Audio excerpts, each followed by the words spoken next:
ओम शांति। आज के इस विशेष सत्र में आप सभी रूहानी यात्रियों का आत्मीय अभिनंदन है।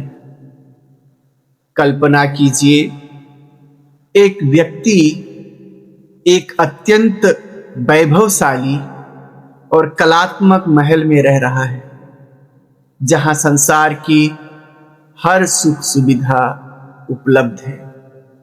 लेकिन यदि उसकी आंख में धूल की एक छोटी सी किरकिरी पड़ जाए तो क्या होगा? वह उस आलीशान महल का आनंद ले पाएगा? कदापि नहीं। उसका सारा ध्यान, सारी ऊर्जा उस छोटी सी तकलीफ पर केंद्रित हो जाएगी।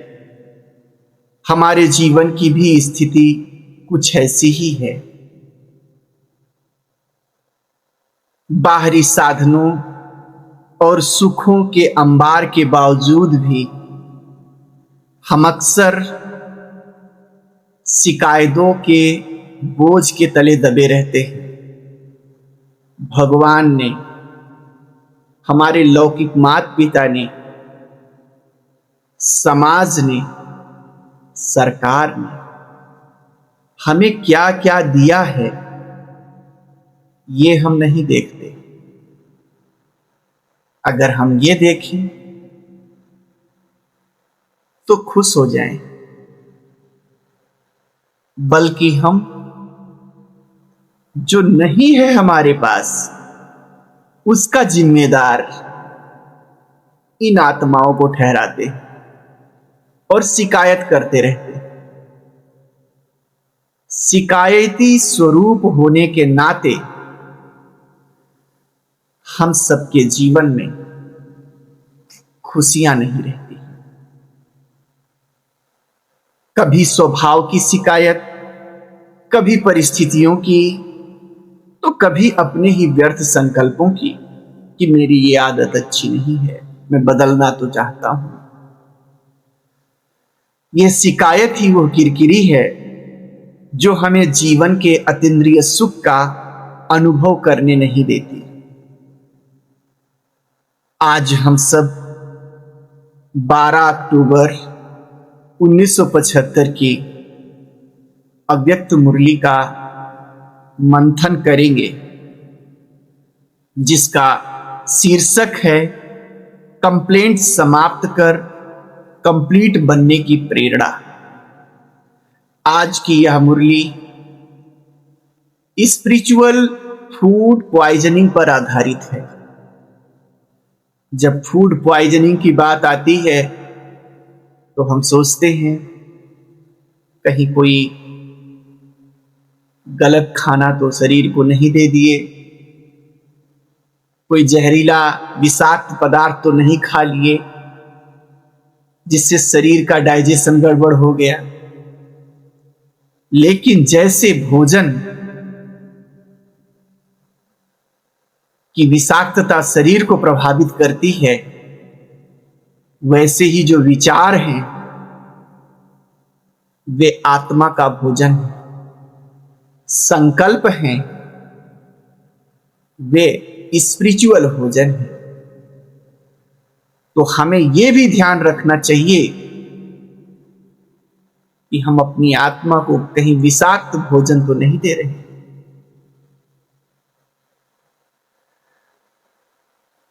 आज की इस अव्यक्त मुरली में बाप दादा कहते हैं कि व्यर्थ संकल्प बहुत आते हैं,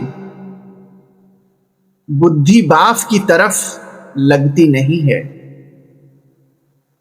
पुरानी दुनिया का संपर्क, वातावरण वृत्ति को चंचल बना देता है।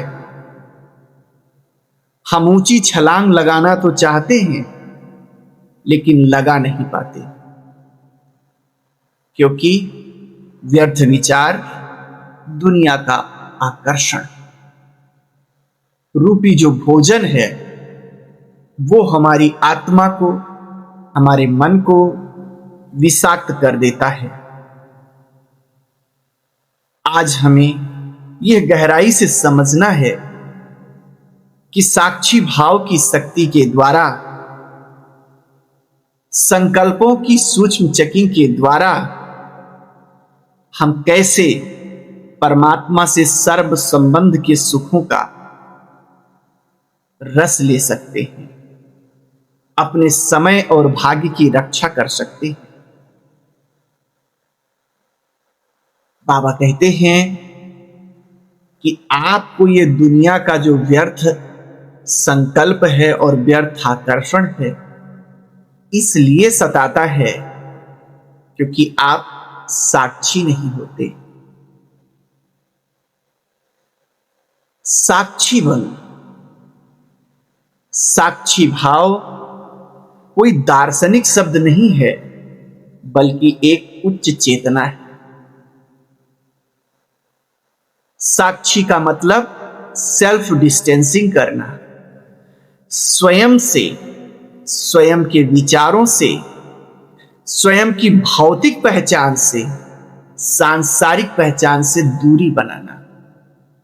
मैं किस जाति का हूं, किस पार्टी का हूं, किस धर्म का हूं, किस सेक्स का हूं, इन सारी बातों को दूरी बनाना और स्वयं को आत्म स्वरूप में समझना।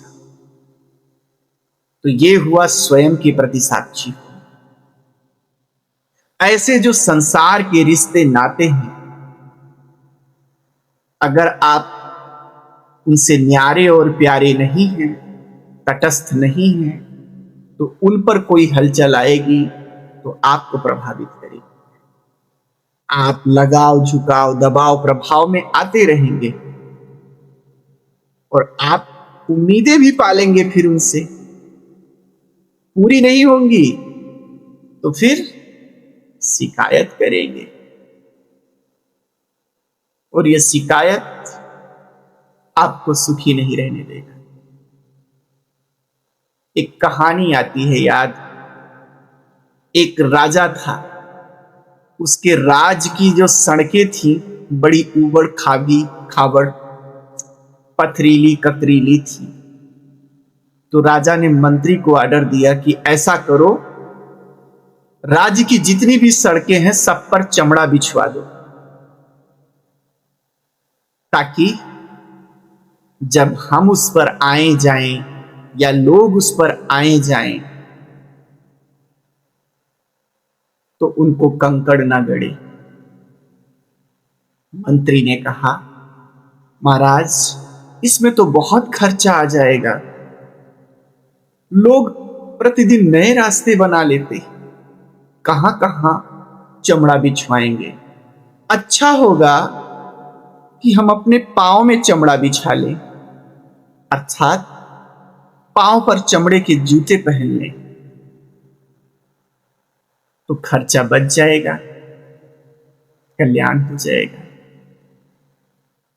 तो वही बात है कि ये संसार बदले, लोग बदले, तब हमारी शिकायत खत्म होगी कि हम राजा की तरह केवल संसार में चमड़ा ना बिछा के अपने पैर के लिए जूते बनवा ले। अपने बुद्धि का लंगर, उम्मीदों का लंगर, सारा लंगर उठा के एक बाप से चिपका दे। सर्व संबंधों का सुख एक बाप से ले। अब ये बड़ी बात है। सर्व संबंधों का सुख एक बाप से लेने का मतलब यहां विरोधाभास हो जा रहा है। फिर क्या हम जब तक इस जीवन में हैं तो कट हो जाए संसार से, लोगों से? बस आप मानसिक रूप से कट होना है, भावनात्मक रूप से परिपक्व बनना है। बस भावनात्मक लंगर अगर आपका परमात्मा से जुड़ा है तो फिर जो आप दुनियावी संबंधों में जाएंगे वो आप आनंद के लिए जाएंगे, सुख देने सुख लेने के लिए जाएंगे, कोई अपेक्षा के लिए नहीं जाएंगे। हमारा जीवन और सुंदर बन जाएगा। देवी देवताओं का जीवन ऐसा ही होता है। देवी देवताएं सब अपने आप में संपन्न होते हैं, शक्तिमान होते हैं, वे संबंधों में इसलिए नहीं रहते कि एक दूसरे पे डिपेंडेंसी है, बल्कि इसलिए रहते क्योंकि आनंद है, सुख है। तो ऐसे दैवी संबंध की प्रैक्टिस हमें अभी से यहीं से करनी है। ऐसी ऊंची चेतना में स्थित होना ही साक्षी भाव कहलाता है।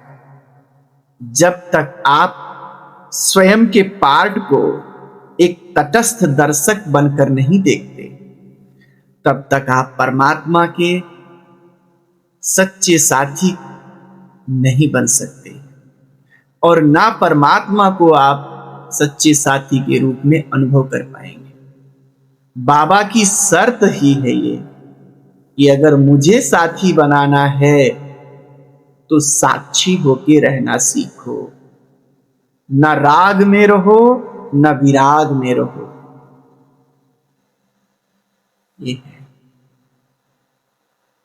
न लगाव में रहो, न दुराव में रहो। बीच में तटस्थ भाव, तट का पानी थोड़ा सा आगे, थोड़ा सा फिर पीछे, मध्य में रहता है। तो ऐसे जीवन जीना है, और यही दिव्य जीवन है, यही श्रेष्ठ जीवन है। कल्पना कीजिए कि एक फिल्म निर्देशक की, जो अपनी ही बनाई फिल्म के दृश्यों को कैमरे के पीछे से देख रहा है, वह जानता है कि पर्दे पर जो द्वंद्व चल रहा है वह केवल एक अभिनय है, इसलिए वह विचलित नहीं होता। ठीक वैसे ही जब हम अपने देह और उसके संस्कारों से न्यारे हो साक्षी बनते हैं, तभी हम उस खुदा दोस्त के साथ स्वयं को अनुभव कर पाते हैं। जो आत्मा साक्षी नहीं है, वह साथीपन के अनुभव से वंचित रह जाती है। एक बहुत ही विरोधाभास हम सभी के जीवन में है। हम स्वयं जितने भी बाबा के बच्चे हैं, संगम युगी ब्राह्मण आत्माएं हैं, समान लेते हैं कि मैं मास्टर सर्वशक्तिमान। लेकिन विडंबना देखिए कि हम अपने ही पुराने स्वभाव संस्कारों के वश होकर मजबूर हो जाते हैं। जो स्वयं के संस्कारों का दास है, वह विश्व को आसुरी संस्कारों से कैसे मुक्त करा सकेगा? जो अपने ही मन की हलचल में परेशान है, वो दूसरे की परेशानी को कैसे मिटा सकेगा? यह मास्टर सर्वशक्तिमान की गरिमा के विरुद्ध है। इसलिए परमात्मा पिता कहते हैं कि आप परेशान क्यों हो जाते हैं? जब अंदर खालीपन एहसास होता है। संसार में बुद्धि क्यों भटकती है? जब अंदर खालीपन एहसास होता है।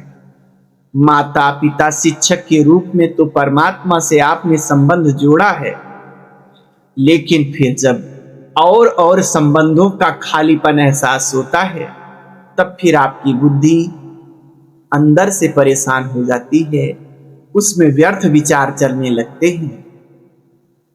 या अगर लौकिक में वैसे संबंध आपके हैं भी, लेकिन उसकी पूर्णता का वो एहसास नहीं करा रहे हैं, तो भी आपके अंदर शिकायत उत्पन्न हो जाती है कि यही मेरे को मिले थे दुनिया में इस संबंध के रूप में। तो फिर आपको शिकायत आने लगती। इसलिए बाबा ने पहले ही कह दिया है कि संसार की आत्माएं बहुत कमजोर हैं, वह परफेक्ट जो है नहीं बन सकती हर संबंध में आपके लिए। इसलिए आप अपने उम्मीदों का लंगर एक बाप से। तो बाबा कहते हैं कि अगर आप ऐसा चाहते हैं तो सर्व संबंध एक बाप से जोड़े। अगर अभी सर्व संबंधों का सुख नहीं लिया तो कब लेंगे? ये संगम युग है, प्रत्यक्ष फल का समय। आज मानवीय संबंधों में जो नीरसता और खालीपन है वह इसीलिए है क्योंकि हमारी बुद्धि यहां वहां भटकती रहती है। सत्य तो यह है कि यदि परमात्मा से वह रस नहीं ले रहे हैं तो बुद्धि अनिवार्य रूप से दुनिया के आकर्षणों की ओर आकर्षित है। परमात्मा सूरज की किरणों की तरह से जैसे सूर्य केवल प्रकाश ही नहीं देता बल्कि ऊर्जा और जीवन दान देता है, वैसे ही परमात्मा हर संबंध से पिता, शिक्षक, मित्र, सखा अलग अलग रूप से हमको शक्ति प्रदान करते हैं। आज की इस अव्यक्त मुरली में बाबा ने कहा कि जैसे कोई राजा महाराजा होते हैं तो उनके भोजन की चेकिंग होती है, फिर वे भोजन करते हैं, तो ऐसे ही आप सब तो राजाओं के भी राजा हैं। आत्मिक रूप में देखें तो आप ही सब आत्माएं सतयुग और त्रेता में विश्व महाराजन, विश्व महारानी, देव और देवी के रूप में थे। आप इतने ऊंचे हैं कि आपके सामने आज भी ये दुनिया के राजाएं आपके जड़ चित्रों के सामने नतमस्तक होते हैं, और ये भले यहां कितने भी बड़े क्यों ना हो, ये आपके राज्य में जा नहीं सकते, अर्थात सतयुग और त्रेता में ये आ नहीं सकते। आप इतने ऊंचे, तो इतने ऊंचे कैसे बने? क्योंकि इनका तो भोजन चेक होता है, और आप जब कल्प पहले वाले संगम युग पर थे तब आप अपने संकल्प रूपी भोजन को, भावनाओं रूपी भोजन को चेक करके ही अंदर प्रवेश करने देते। इसलिए अब उस वृत्ति को पुनः दोहराओ, अपने मन की देहरी पर अटेंशन का पहरेदार सेट करो, एक एक संकल्प को वो चेक करे सही है या गलत। बाबा ने इस मुरली में उदाहरण दिया है कि जैसे कि सुनार होता है तो उसके पास कसौटी होती है, वो चेक करता है सही सोना है कि फेक है कि रोल्ड गोल्ड है, वो एक एक जेवरों को चेक करता है। ऐसे ही हम सबको अपनी बुद्धि को इतना सजग, जागृत रखना है ज्योति की तरीके से, अखंड ज्योति की तरीके से, कि हमें हमारे अंदर कैसे विचार आ रहे हैं, कौन सी भावनाएं आ रही हैं, उनको चेक करो, कहीं विषाक्त तो नहीं है। अगर विषाक्त विचार अंदर गया, कभी कभी स्वयं आता है, कभी कभी कोई दूसरा आके हमारे जीवन में विष घोलता है। जैसे कैकेयी के जीवन में मंथरा आके अपनी राय दी, बिना मांगे राय देती है और उनके जीवन को तहस नहस कर देती है।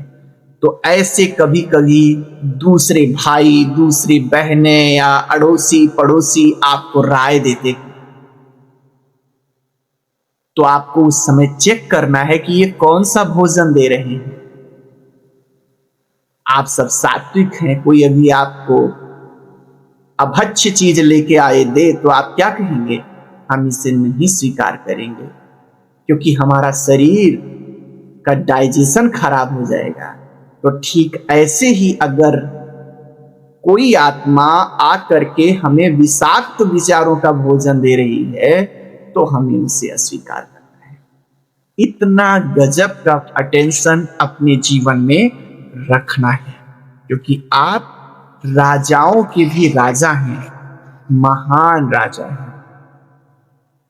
बाबा कहते हैं, और यह अटेंशन रखना तो बड़ा मुश्किल हो जाएगा, क्योंकि हर एक व्यक्ति एक दिन में कम से कम 60,000 से 70,000 विचार उसके दिन में आते हैं मस्तिष्क में।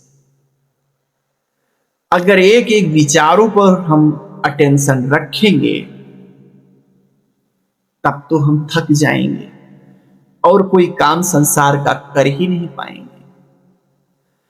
तो इसको सरल बनाने की विधि ये है कि मुख्य मुख्य विचारों को तो चेक करिए और बाकी ऑटो मोड लगा दीजिए, फिल्टर लगा दीजिए परमात्मा याद का, ईश्वरीय सर्व संबंधों का फिल्टर लगा दीजिए, तो अपने आप विचार उसमें से छनते रहेंगे।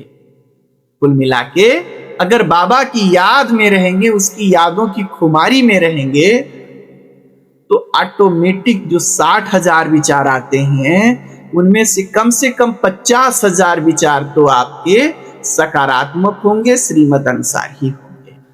10,000 जो आएंगे उनको आप चेक करने में समर्थ हो जाएंगे। तो सारे दिन में अलग अलग समय पर अलग अलग संबंधों का अभ्यास करें। इसके लिए सुबह उन्हें पिता के रूप में याद करें, दोपहर कार्य के समय उन्हें शिक्षक और मार्गदर्शक के रूप में याद करें, और शाम को सखा की तरह अपने दिल की बातें साझा करें। जब आप उस एक से ही सर्व संबंधों का सुख लेना सीख जाएंगे, इतने जल्दी नहीं होगा, क्योंकि 63 जन्मों से दुनियावी संबंधों में हैं हम सब। लेकिन धीरे धीरे जब हम ये सीख जाएंगे तो ये संसार असार नीरस लगने लगेगा, आपकी बुद्धि का भटकना बंद हो जाएगा और आप सुखों के झूले में झूलने लगेंगे। यही वो स्थिति है जो आपके समय की बचत करती है और भविष्य के आधार को श्रेष्ठ बनाती है। एक औसत पुरुषार्थी लगभग 25% समय तो खुद को संभालने में, गिरने और चढ़ने में, बुद्धि को ठिकाने लगाने में गंवा देता है। 24 घंटे होते हैं जिसमें 12 घंटे हम जागते हैं, या 16 घंटा कह लिया जाए, तो 4 घंटे से 5 घंटे का समय रोज हमारा आपका केवल व्यर्थ विचारों को हटाने में, स्वयं को संभालने में, उनसे संघर्ष करने में चला जाता है 4-5 घंटे। लेकिन अगर ये व्यर्थ विचार हमारे आपके अंदर आए ही ना, परमात्मा याद रूपी फिल्टर लगा दें, साक्षीपन का, उच्चतर चेतना का फिल्टर लगा दें, तो अगर ये आए ही ना, तो शायद ये जो 4-6 हजार विचार ऊपर नीचे आएंगे, इनको आप जो है बड़े आराम से हैंडल कर ले जाएंगे 2-4 मिनट में। और एक समय ऐसा आएगा कि आप 100% समर्थ विचारों में स्थित हो जाएंगे। तो बाबा कहते हैं कि एक तो इससे आपका समय बचता है, क्योंकि 25% समय, 4 से 5 घंटा प्रतिदिन समय आपका चला जाता है इन्हीं आंतरिक संघर्ष में।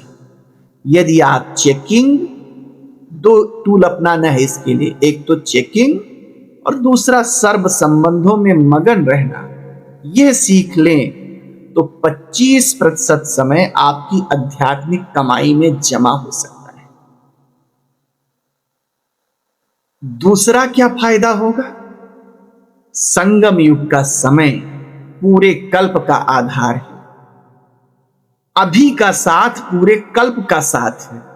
अभी भगवान के साथ आपने जो जो संबंध जोड़े हैं और जो अपने अलौकिक या लौकिक परिवारों के साथ, आत्माओं के साथ जो आप संबंध जोड़ रहे हैं, जिस ऊंचाई से जोड़ेंगे, जिस श्रेष्ठता से जोड़ेंगे, वे संबंध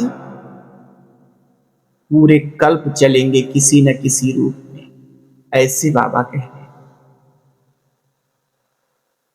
अभी का साथ पूरे कल्प का साथ है। चाहो झगड़ के जी लो तो झगड़ते रहे, चाहो प्रेम से जी लो, चाहो तो ऊंचाई में आके जी लो। जो आत्मा इस जीवन के आदि मध्य और अंत तक परमात्मा के साथ बुद्धि योग से जुड़ी रहती है, वही भविष्य में श्री कृष्ण का के साथ हर अवस्था में, चाहे वो बचपन हो, पढ़ाई हो या राज्य करने का समय हो, सदा साथ रहने का अधिकार प्राप्त होता है। अभी का संस्कार 84 जन्मों का ब्लूप्रिंट है, इसलिए यह जीवन बड़ा महत्वपूर्ण है। अतः आज से अपने विशेष आत्मा की शान को पहचाने। एक मुस्कुराता हुआ चेहरा, हर्षित मुखता इस बात का प्रमाण है कि आपने अपनी शिकायतों पर विजय प्राप्त करनी है। जब आप अपनी शान में स्थित होते हैं तो परेशानियां आपके पास फटकने का साहस भी नहीं करती। अगले 24 घंटे के लिए इस विशेष आत्म प्रयोग को समझें। संकल्प करें कि मन में आने वाले हर विचार को वाणी या कर्म में लाने से पहले एक पल रुकूंगा और पूछूंगा, क्या यह विचार बाप समान है, रियल है या फेक है। इस चेकिंग के जादू का आज सारा दिन हम सब अनुभव करेंगे। सदा अतीन्द्रिय सुख के झूले में झूलते रहें, साक्षी होकर अपनी श्रेष्ठ भूमिका को निभाते रहें, कंप्लेंट से मुक्त होकर कंप्लीट बने। इन्हीं शुभ भावनाओं, शुभकामनाओं के साथ आप सभी को बहुत बहुत धन्यवाद एवं ओम शांति।